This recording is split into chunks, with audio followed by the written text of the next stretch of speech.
Virgo, this is your tarot reading for December. These readings, some have been much more personal than we've been used to for the last few months, and yours does look entirely personal. It might not be. It might be to do with global events. Certainly the overall energy, the central card, is one of you moving on and dumping baggage, and that runs throughout the entire reading. In the past, there was something that you were fearful of. It's probably the unknown. It's probably just a psychological thing. But now, I don't know if you are alone, but I think you're struggling with dependence. You have so much to do. You probably think you're doing a bad job, but the world thinks you're doing very well. In the future, you're going to put up barriers to yourself, restricting yourself from doing things that you should be doing. Now, the energy that leads to the outcome is the energy of happy families, abundance, and that doesn't fit with that Queen. So I don't know if this is you manifesting it, or it's a wish, or you're carrying on your life as though you've got a happy family when you've got anything but. Now, what would sort of change things, and it, I have to say, bring you to your senses, is getting some information on how you should behave and act. Getting some wisdom on how to behave and act. Your response to this sort of, what I see as a manifestation, I've got to be honest, of happy families, of abundance, is to go out looking for money. What a psychological reading, I think. Stay with me, Virgo, and see if I'm right about it.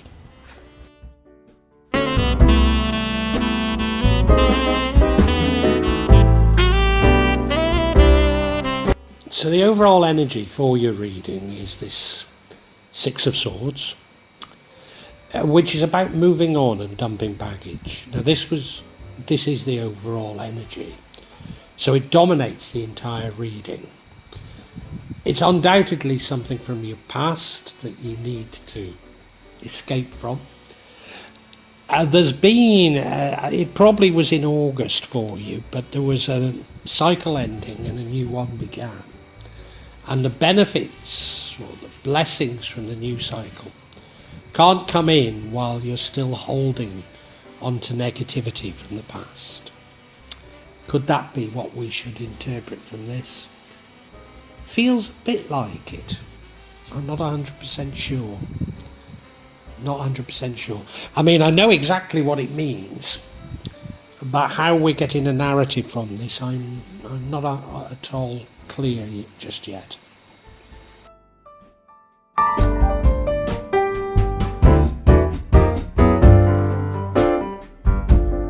Well, in the past we have fear, so I can see why you need to move on from fear.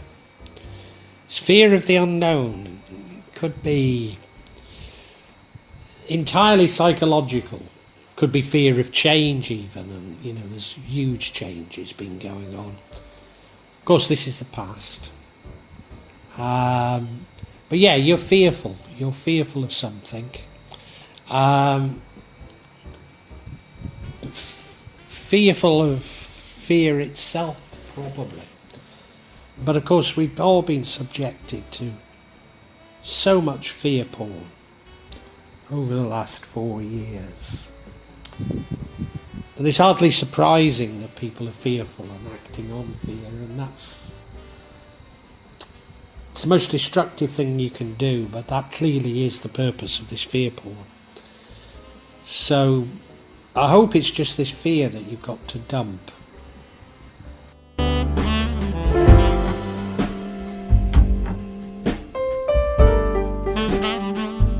I wonder if you were fearful of something to do with relationships and breakups. because we now have the Queen of Pentacles.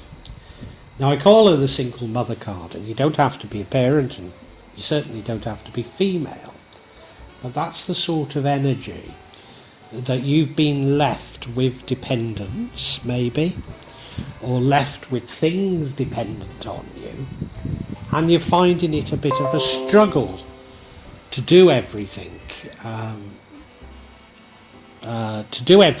that you need to be doing.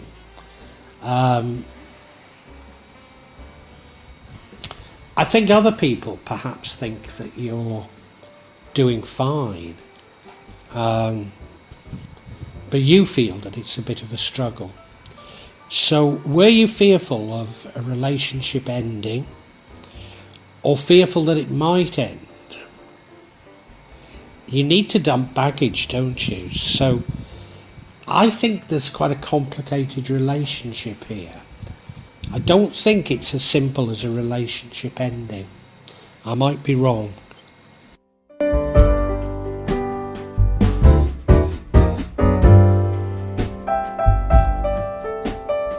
Future sees you putting up self-imposed barriers.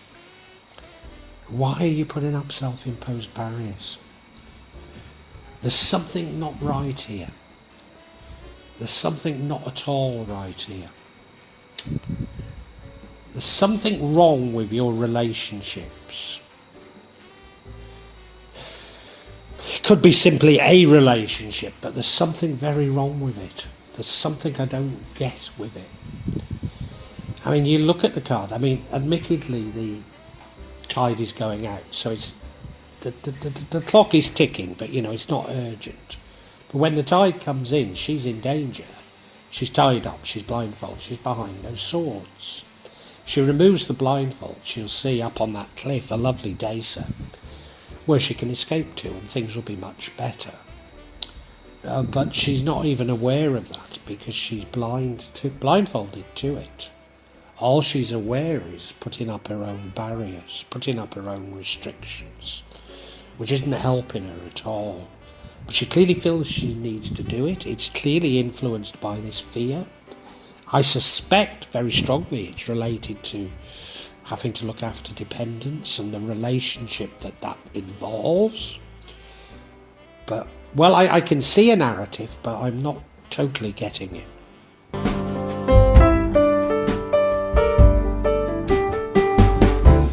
What leads to the outcome is seemingly a very good card, but it feels incongruous against the others. It's the Ten of Pentacles, which suggests multiple blessings, including money, because, we've got 10 Pentacles there, but also one of real happy families, great happiness.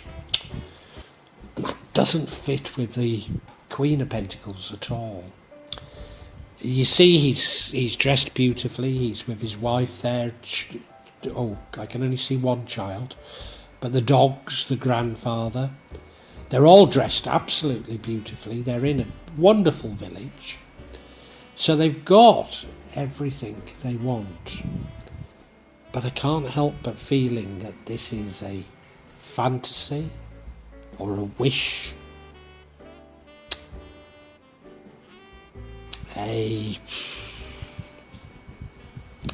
Something that you would like to be, that you're wishing it would be like this, something that you're manifesting, but I don't feel it's a reality. I don't know why. Well, I do know why, because it's incongruous with the other cards, but yeah. There's something strange about this reading, very strange.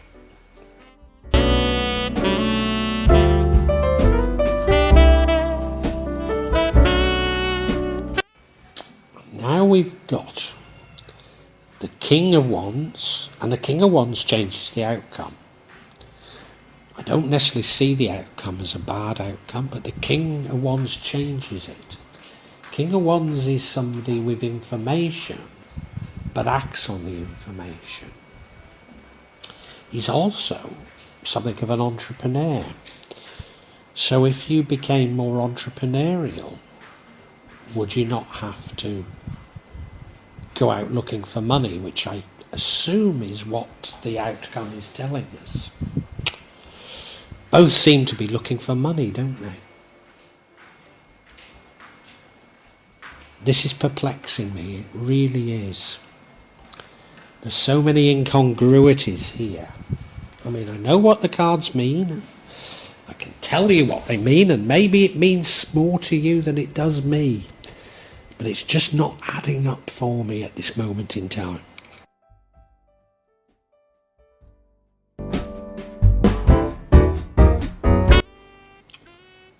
The outcome is the Page of Coins. Suggests you're going out and looking for money, or it could be that new money comes to you. Now, why would the Ten of Pentacles, being blessed with almost everything you want, lead to you looking for more money? Why? Why? Is it this fear that you've got? Fear that you've got to release? Is it this feeling that you've got dependents and you need to look after them? But are these dependents not related to this happy family? This dependence almost is like a drug addiction, you know, because it doesn't seem to be related to anything else. And that might explain why you're putting up barriers. I don't think that's the right description. I'm just thinking aloud what it could all be. We've got to get some clarity, haven't we? We've got to get some clarity on this. Let's seek clarity on this Eight of Swords. Why are you putting up barriers? The first card we get is the Five of Swords. Card of deception and conflict. A card of winning at all cost. Now that makes absolute sense to what the strangeness of the other cards, but I still don't fully get it. The next card is another Ten of Pentacles. There's deceptions within the family unit. There's deceptions in what seems to be a perfect family unit. And then the final card is the Knight of Cups, the Fool for Love. I think we've got there, haven't we? Let me tell you what each means individually.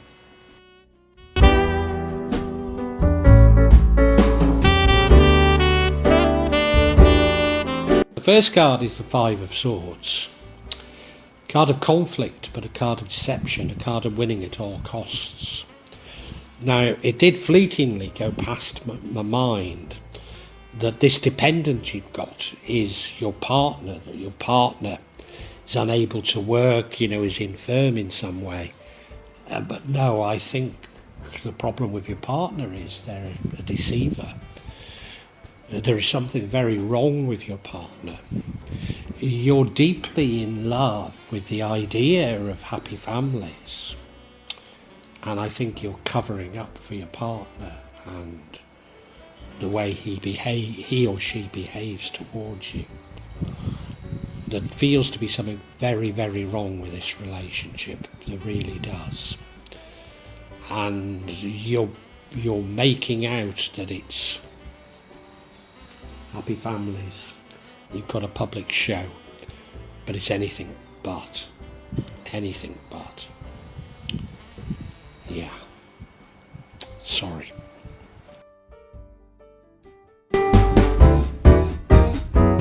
And we've got the Ten of Pentacles again, the Happy Families card, and this is what you'd like things to be like. But I don't think they ever will be with this partner you've got. And you know, the universe has been shouting out to you, move on and dump your baggage. But there's fear there on your behalf. I hope it's not fear of this partner. I hope their hold on you isn't that. But they've certainly got this sort of terrible hold on you that you need to move away from. Yeah. Now look, I'm sure I'm not speaking for every Virgo here, so if this is having resonance, you have my deepest sympathy, and I hope this is helping. But I'm not a professional, There's no way I can give you advice. But it's a sad, sad reading. It really is.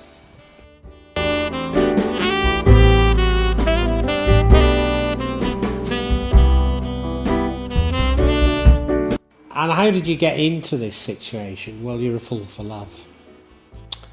You're a fool for love, Virgo. I'm sorry to be the one to tell you. You look at the card. Daft as a brush. Daft as a brush. Sitting across that rainbow. Cup in his hand. Shouting his undying love to the world. Got himself in terrible situation like you.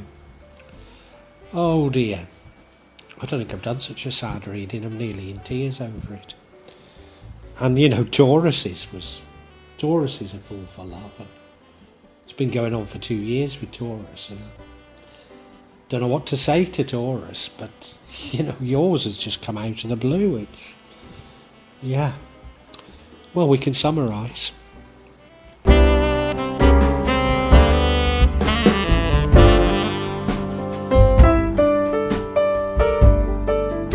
Virgo, this is a very sad reading. It won't resonate with all Virgos, but if it does resonate with you, not only do you have my deepest sympathy, but I have to say that I do have some qualifications in psychology. But no way am I qualified to advise you. And if you feel the need for advice, do seek it. It's very sad indeed. The universe wants you to move on and dump baggage, but you're not doing that. You're fearful of something. I am very concerned that you're fearful of your partner. Very concerned. And that's the baggage, that's who you need to move on from, and that's the baggage you need to dump. And they've left you, if you've got children, you're the only one bringing up the children. You're probably the only breadwinner as well. You've certainly got dependents. I mean, maybe this person has a drug dependency themselves. I don't know, but there's something very odd about it.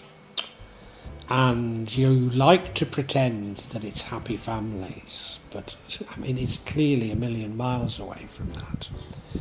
And the world probably thinks that you're in a very happy, loving relationship and you're coping very well. But inside you're sinking. And your reaction to this is to put up barriers.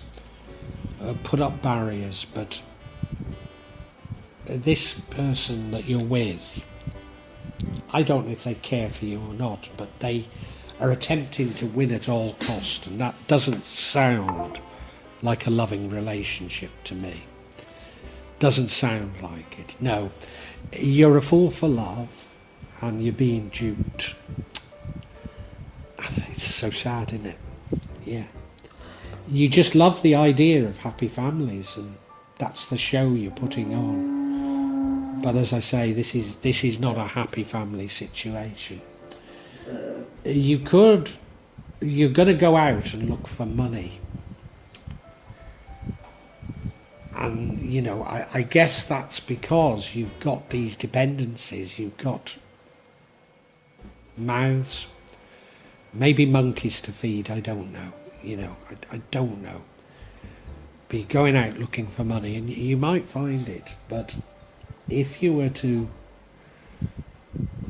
act a little bit differently, start a business, you might not have to look for money in what I suspect is not a particularly pleasant way.